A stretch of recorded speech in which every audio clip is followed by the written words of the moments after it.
I'm here to help answer your questions about EEG and MEG in your language sciences research. As Ella said, University of British Columbia is situated on the traditional and ancestral and unceded territories of the Musqueam people. And I'm grateful to be living and working on the unceded traditional territories of the Coquitlam First Nation, which lies within the shared territories of the Tsleil-Waututh, Katzie, Musqueam, Kaikwate, Squamish, and Stolo nations. Potential conflicts of interest for me, relationship with commercial interests. I'm the creator and developer of Samara software, and I receive revenue from its sales. I also do consulting with the British Columbia Early Hearing Program and the Early Hearing Program with Alberta Health Services. I've disclosed all my potential conflicts, and the information that I'm going to be providing today, those conflicts don't really apply because I won't be presenting any information or research with respect to those.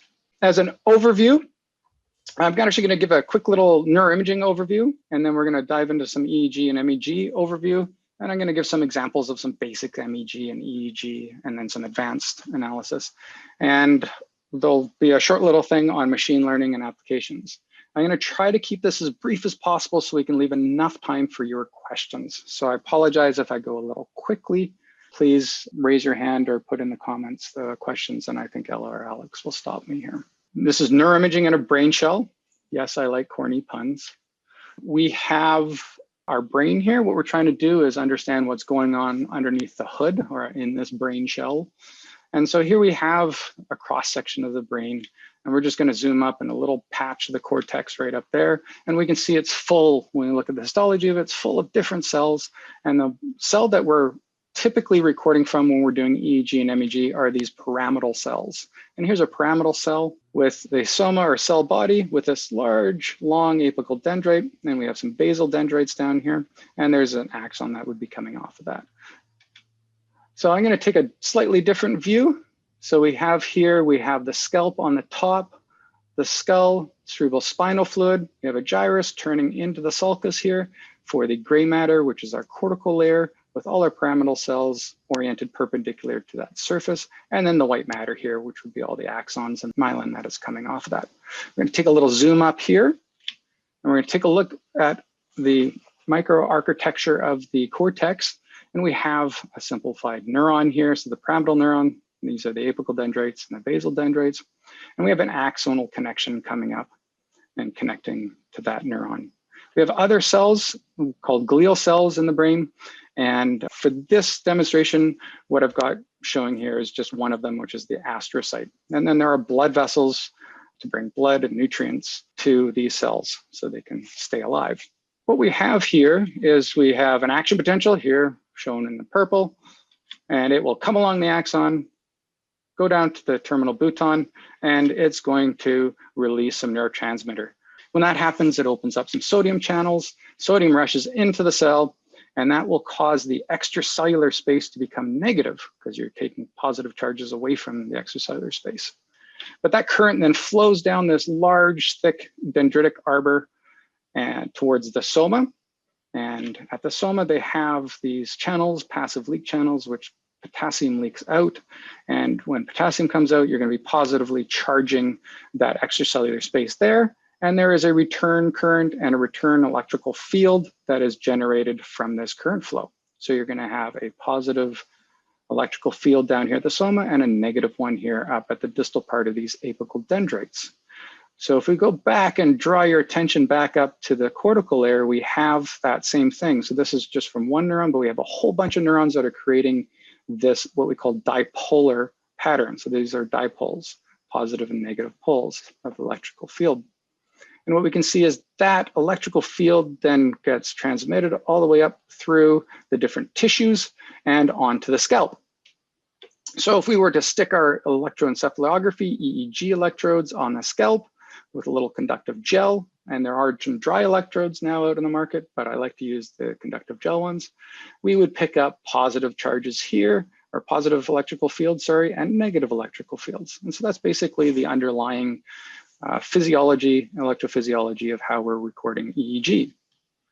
We're going to shift a bit and move on to MEG, which is magnetoencephalography. We use a different sensor for this.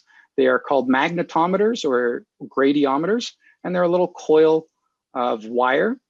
And what happens here is that when we get that current flow within the neuron, it actually creates a magnetic field. Okay, so this is basic electromagnetism. And we can see that magnetic field then also is coming out of the head and going back in. So we go back to our physics way back, and we learn this about the right-hand rule. We can take our right hand, point the thumb in the direction of the current, and our fingers wrap to make the magnetic fields. So there we have magnetic fields. Okay. So that's this magnetic field going in and out. When that magnetic field goes through this coil, it actually induces a current, which we pick up with a super quantum interference device, AKA lovely known as a SQUID. I thought I'd give a moment to also talk about other multimodal neuroimaging, and that is neurovascular coupling through functional magnetic resonance imaging. And what happens here is that when potassium is dumped into the extracellular space, these astrocytes sop it up. They love potassium, and then they dump it back into the blood vessels. Okay.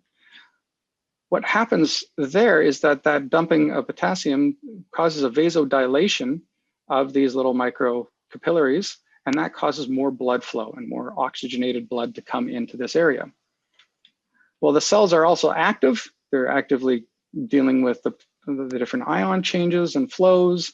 So they're using pumps, and that creates a energy demand. So oxygen through aerobic respiration happens. So oxygen is they get an uptake by the cells, and oxygen is then going to be going down its concentration gradient and basically be taken out of the blood. And that leaves the blood cells to become deoxyhemoglobin. And that creates some really cool things when we apply an external magnetic field. So that's what the MRI does, is that in the oxygenated blood, the magnetic field doesn't really get distorted. But when you have deoxygenated blood, the magnetic fields get distorted, and they do some really cool things with radio frequency coils, which causes a precession of the water molecules that are all surrounding and embedded in our brain. And those water molecules will precess at different rates. And when they're in a deoxygenated state, they'll precess a little bit quicker back to a resting level. And that gives off a radio frequency that they pick up, and we can record that as an fMRI signal. And then there's another thing that we can do is called PET imaging, positron emission tomography. We have a little glucose molecule, which is radio-labeled radioisotopes.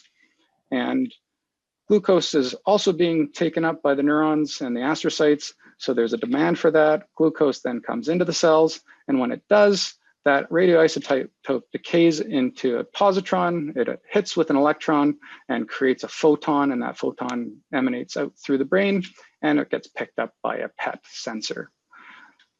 And then lastly, we have functional connectivity. All these things that I was talking about, EEG, MEG, fMRI, PET, and I forgot to mention FNIRS is another thing that will measure the neurovascular coupling. These things can all be used to look at the functional connectivity, so these connections between neurons. And that's kind of important because we think of the brain as this functionally connected network of modular regions. A little thing to note is the spatial temporal resolutions of these different methodologies that we have. MRI, looking at the structure of the brain, we can look at that structure through using MRI and DTI, and that really looks at the changes of gray matter and white matter over the years of our lifespan. We can use PET to look at that metabolism, molecular processing and metabolism within the brain, and that's usually over the order of a few minutes. And then fMRI and FNIRS, we can look at that blood oxygenation signal change over a matter of a few seconds. So we're kind of moving up with temporal resolution. So this is getting more and more discrete resolution in time. But as we're moving up this part, we're actually losing spatial resolution. So we're not able to really pinpoint where that activity is coming from. And then there's EEG and MEG. We have less spatial resolution, but we got exquisite temporal resolution in the order of a microsecond if we really wanted to, but it's usually recorded in a millisecond. And then at top, I put functional connectivity, kind of as a very temporally resolved signal, but basically the functional connectivity can be calculated from any of these signals that we choose. So here's an older representation of that. We have a spatial resolution here on the y-axis and a temporal resolution on the x. And note that the x-axis is in logarithmic scale. So the original one put EEG up here as having a very relatively poor resolution, but really with the state-of-the-art neuroimaging, we can actually get that down a little bit better. Here's intracranial EEG, so putting on sheets within the brain, but it's quite invasive. So the invasiveness is shown in the colors. So EEG and MEG are non-invasive, and fMRI is a little bit invasive because they're using, you're putting in magnetic fields, and then PET is considered a little bit more invasive because you're also putting in a radioisotope. But you can see that we get pretty good spatial resolution, just the temporal resolution isn't as good. So let's move on to EEG and MEG. What we have here is that electroencephalography. I'm just going to refer to it as EEG from now on. We've got a little brain activity going on. So here's that dipolar pattern I was talking about. We stick an electrode on the top of the head and one just behind the ear, what we usually classify as a mastoid, and we look at this potential difference. So really, an EEG is just a giant voltmeter. Okay, and we put that into an amplifier, and we end up getting some changes in electrical potentials, which we look at as squiggles. And yes, I like to call myself as a squigologist. I look at little squiggles on the page, and these things are meaningful to me. And we don't usually record from just 2 electrodes unless we're doing some clinical work. We usually record from multiple electrodes. Okay, so whole head coverage. Now, magnetoencephalography, again, I'm just going to refer to it now for as MEG. Some people will call it MEG. And how that works is we have that activation that's going on. And remember that current flow creates a magnetic field that will come out of the brain and out of the skull and go back in. And here's a gradiometer. It's a gradiometer because we get 2 coils here. And when that magnetic field goes through a wire, it induces a current, and that current gets picked up by our squids. So you can see here, here's our coils would be on the side of the head. And this is an older system, and our squids are embedded in this liquid helium, which is needed to really get it to work because it's a super quantum device, so it needs to be super cooled. And again, we get these little squiggles that are meaningful to us. Okay, so here's just a picture of one of the MEGs that we can record from young kids as well as infants all the way through adulthood. Common analysis pipelines, there are multiple courses on this. I teach this in audiology. Steve Luck has got this great EEG course. It's actually now online for free, so I recommend you to take a look at that. He focuses on EEG, and there are some MEG courses on this. We spend a lot of time talking and researching about different aspects of common analysis pipelines, pre-processing. So this is just a standard kind of one that we apply. We do some filtering to filter out some of the noise. We look at artifact rejection or compensation methods. We then will apply some epoching. We cut up the data so we can average it. So that's kind of the next thing. We average it to look at the signal to noise ratios because our signals are very small. I use the analogy in my class that we're basically trying to look for a small little red maple in our giant fir forest. And so that giant fir forest, we have to be loggers and cut it down. And how we cut it down is through epoching and averaging. And that helps us look for that little red maple there. Okay. We can do time frequency response analysis. You don't have to, you can stay with the averaging, but this gives us information about how our brain is oscillating and changing its oscillations with respect to events or different states. Okay. And these are just some techniques here. We can also apply more advanced methods using inverse source modeling. There are many different types of inverse source modeling solutions, discrete dipole modeling, minimum norm estimations, beamforming. We can get into those if you like later. It's not so new flavor, but a lot of papers are now coming out about functional connectivity analysis, and I'll show you a little bit of that and some of the caveats to it. And then we do some statistics on all these results that we get, and then we display them. So that's kind of just a common general pipeline. Here's just an MEG EEG toolbox that we can do some really cool things with to create looking at resting state or seizure state for clinic. We can look at event-related activity. This could be stimulus-driven, it could be motor-driven, it could be somatosensory-driven. We can do the time frequency analysis, some source modeling. We can look at spatial temporal mapping, so how these different areas in the brain are becoming active and changing their activity over time.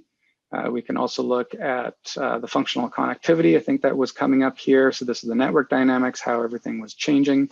And we can do some really cool things of locking it to saccades, even motor type events.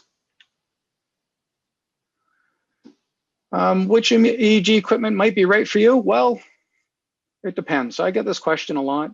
It depends on your goals and the population you want to look at. So if you're doing clinical diagnostics and you're really only wanting to get evoked response out of there, a dual channel, low impedance system with high sample rates can be very effective.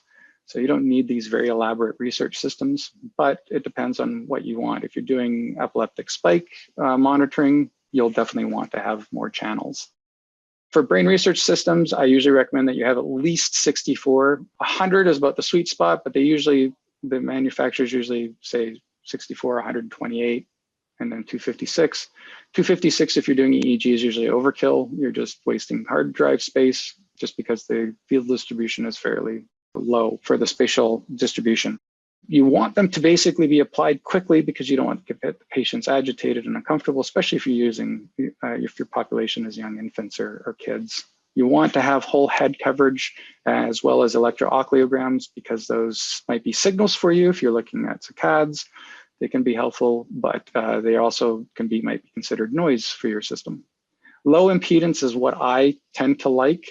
So these are low impedance wet electrodes. It's because they've been proven to yield the best signal to noise ratios. And if, like I was saying, we've got this small little maple in this huge forest, we want to be able to maximize that by having low impedance, which reduces our noise. Relatively new to the market, they've been out for about a decade or so, are dry electrodes. They are noisier than the wet electrodes, but there are some new innovations which are helping to improve their signals to noise. Active electrodes have been out for decades, and that's what you actually see here. This is a system with active electrodes, and they can be very helpful. But usually with that, they come with the disadvantage of having to clip in each electrode, and they can't be really applied quickly.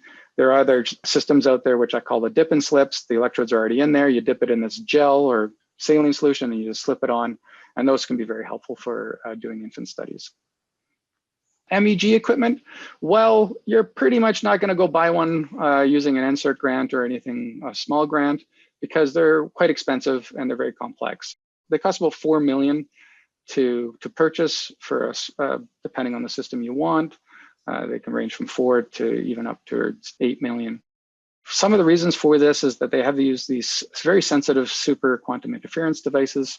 They're used to detect the very small magnetic fields that are generated from the brain. We also need to put that system. So here's an MEG system. This is a magnetically shielded room, which can be fairly expensive, anywhere between 500 to $1 million US to install. So that adds to the costs. The other aspect is that the squids need to be supercooled, so they need to be embedded in liquid helium to get them to the temperature that's needed to work. And so they require specialized cooling equipment. Prior to, I think it was 2010, maybe 2005, most of the systems, the helium just basically evaporated off over time and we had to refill it. But now they've got these recycling systems, so they can be all encased and we don't have very much loss of helium. So they're becoming self-sustaining that way. Usually need skilled engineers to run them. Common MEG and EEG study designs, I'm just mentioning a few. There are so many we can do event related, depending on whether we want to do stimulation, whether we want to do events doing button presses, even vocal speech related. Steady state, putting in a steady state stimulus, we can look at stock cognitive state changes, we can look at sleep staging, all these different aspects. And then there's resting state, which has become popular in the last few decades. I just wanted to put in a thing that multimodal neuroimaging we have at UBC, but this is just to give you an idea that we're embedding this all in this multimodal 50 integrated neuroimaging suite at the Javad Mahavazian Center for Brain Health. So at UBC, we have almost all of these multimodal imaging tools that I mentioned, the PET, the fMRI, the MRI. We actually have a PET MRI, and we have EEG there, and we're hoping to get MEG so we can round out the whole system and truly have a fully multimodal system. And we also have FNIRS in many of the labs as well. So this will help us to look at the brain changes as we develop through our lifespan and how language and literacy and cognition are these vital systems that will help us throughout our life. I'm just going to go on quickly and mention some examples of EEG and MEG. I'm just going to quickly run through these. I'm not going to talk about the actual research behind them. They're just examples of what kind of information we can extract from our signals. So we have event-related responses. Here we have a single trial here, average, and then the gray ones are multiple trials. Then we average and we get these evoked responses, these little blips here, these little squiggles. And as we increase our number of trials, we're really reducing down the background noise, and we can start seeing this signal come out. So that's usually a very common traditional way of using EEG or MEG, is looking at the event-related responses, averaging them to get evoked responses. Okay, just an example of what we can do. We can put in some language-based stimulus. So here's just a letter or something that's not familiar, an unfamiliar letter. And we can look at our little squiggles over here, which are event-related potentials or evoked potentials. And we can see differences for when a person is viewing a letter versus not a letter. And I implore you, please, if you're ever going to be doing EEG using evoked responses, please calculate the difference waveform. And that's what you see here in gray. And these color axis shows the significance of the differences here. Okay, so this difference waveform is very, very important to be able to identify when in an exact time we're seeing this peaking response. You might note here that these parallel lines, they don't look like there's a large difference. When you do the difference waveform, it's actually fairly large, and that actually can come out to be significant under different task situations. The other thing we can look at is topographies. So here are just the waveforms that we record on the surface of the scalp, but we can look at how those are distributed across the scalp. Okay, so here's just the difference waveform for this event here. We see this nice negativity, and then there's a positivity here, and we can see how that kind of shifts up a little bit. Okay, so that gives us some indication of how the brain waves are changing across the scalp. We can also look at time frequency responses. So we take these waveforms and we look at the frequency of those waveforms, and we see how they change with time. So time is on the horizontal axis and frequency is on the vertical axis, and the color map represents the amount of power change, amount of amplitude change of the signal. And we can see this nice little theta burst that we have here when a visual stimulus comes on, an alpha desynchronization and a beta desynchronization. And up here, we've got a synchronization. I'm saying synchronization because this is an old term. It's actually power enhancement. Got to use the more correct term, a power increase in the gamma, and this would be a power decrease in the beta and alpha, and a power increase in the theta. And you can actually compare these for when they're looking at something familiar. Okay, so you can look at putting in different familiar stimuli. These could be letters, words, speech sounds, and not familiar, unfamiliar ones. And you can get the different time frequency response differences. And you can see there's a longer activation of the gamma band response. And then we can also do that and see that in the EEG of children. So the bottom one is actually MEG, and we kind of get the similar thing. We can do time frequency analysis and see that also happens in children. Advanced analyses, I have to go back and remind you that we're looking at the forward solution. So once we have the dipoles or activities within the brain, we can actually absolutely determine what's going to happen at the sensors. Okay, so they will create these maps. But what we're actually doing is we're recording these waveforms through the different electrodes placed on the scalp or the MEG sensors over top of the scalp. And this is what we actually get, but we're trying to figure out what's going on in the brain. So we have to do what's called an inverse solution. And there's a big question mark here, and at the top, inverse problem. The problem is there can be an infinite, almost an infinite number of solutions that will create this scalp topography in EEG and MEG. We can put in one dipole and get this. We can put in 20 dipoles all scattered through the brain and still get the same solution, the same recording at the surface. So this becomes a problem, what we know is the inverse problem. And there are many solutions to that. And then we get an estimate. Some people will say it's a guesstimate. But we can do this with reasonably good accuracy. So we take some MEG sensors here, and they're doing a task, and we can see the activity. We source project or do a dipole modeling, or in this case is a beamformer, and we see where the activity is coming from in the brain. And then we can get out what the activity is at those locations. So it's almost like putting an electrode right on that surface of the brain. And we can get an estimate of what's going on and when and where things are happening. From those signals, we can also create maps of functional connectivity, which means this region is talking to that region's talking to that region, and we can play this as a movie over time, and we can compare different conditions. So really showing that there's greater network activation for these things that are unfamiliar versus familiar. Just to mention, we are always improving our source modeling. So this was just a paper we did a couple of years ago, and we can develop some methods to improve that. One definite thing I want you to take home from today is please validate your methodology before you use it. There's a new recognition, at least it's taking on greater recognition of this issue of functional connectivity. What previous researchers have done, and I'm also included in that, is we use methods that were not quite validated for doing functional connectivity, and we'd end up getting these maps that didn't quite match what we'd expect. So we just recently submitted a paper to show that we need to be concerned, and this is just another reiteration of working on the backs of giants who also said this way back in the early 2000s.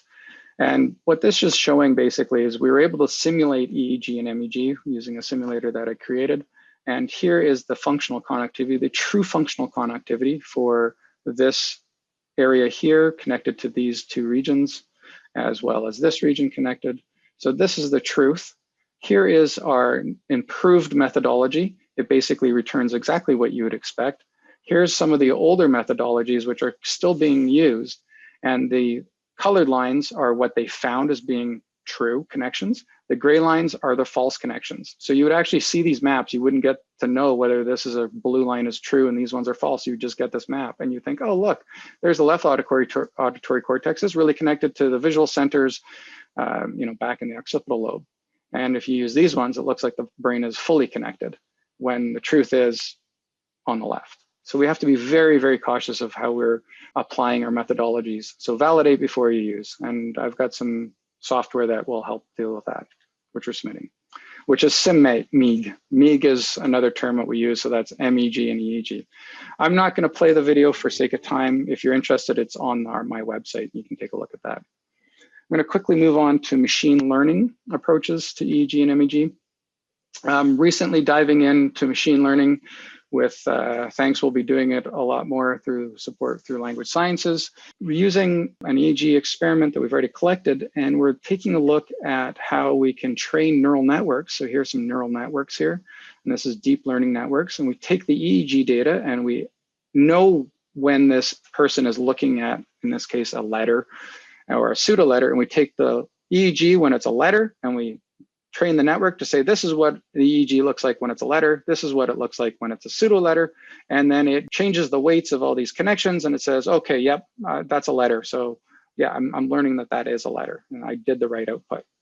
So once you train up these networks, you can then test it against a data set that the network hasn't seen, and you see how well it does, what's its accuracy, what's its performance at identifying whether or not the EEG is a letter, or in this case, as a letter or a pseudo letter is one of your categories, but you do not give it the information of letter, pseudo letter. And you take a look at the accuracy. So you just give the network the EEG and it says, was it a letter or not letter? And here's some accuracy that we get from some improved methodology that we're using. And we get fairly high accuracy of the EEG signals. So these are actually averages, and I can't distinguish when I'm looking at these, and I'm a fairly skilled expert at recognizing squiggles on the page, and I couldn't tell whether the purple and the green, which one that would correspond to letter or pseudo letter. But the network was trained to do that at very high accuracies. So that's pretty cool things that we can do.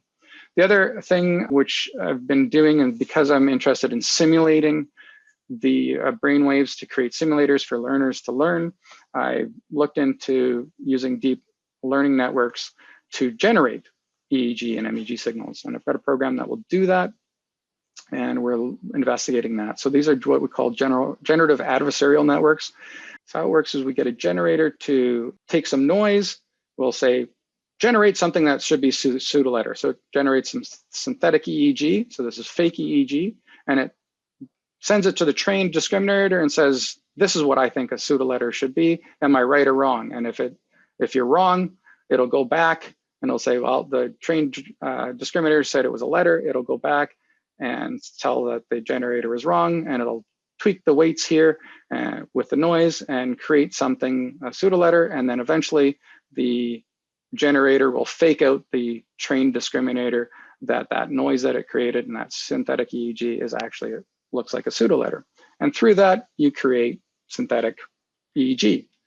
A lot of people are doing this with faces and images in the research of generative adversarial networks, as well as natural language processing. So here's just an example for a visual display. Which face is real?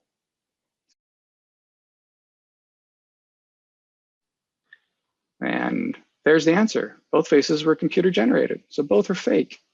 So pretty good representation of human faces. So we're basically applying the same concept to EEG to try to fake out us, as well as our analysis to create these simulated EEG or synthetic EEG data sets. So which one of these is real? So we have nice ERPs here, and without me knowing, I'd probably say they both look real, but this is the true answer here. So we've already gone into that. So with that, I think I've taken up much of the time that I wanted to. So I thank you for your attention. And just to note, we've been supported from UBC School of Audiology, Language Sciences, Human Learning Partnership, Michael Smith Foundation, and NSERC. And these are the former and current members of my lab. So I'm happy to pause the video here, or actually stop the video recording and answer any of your questions.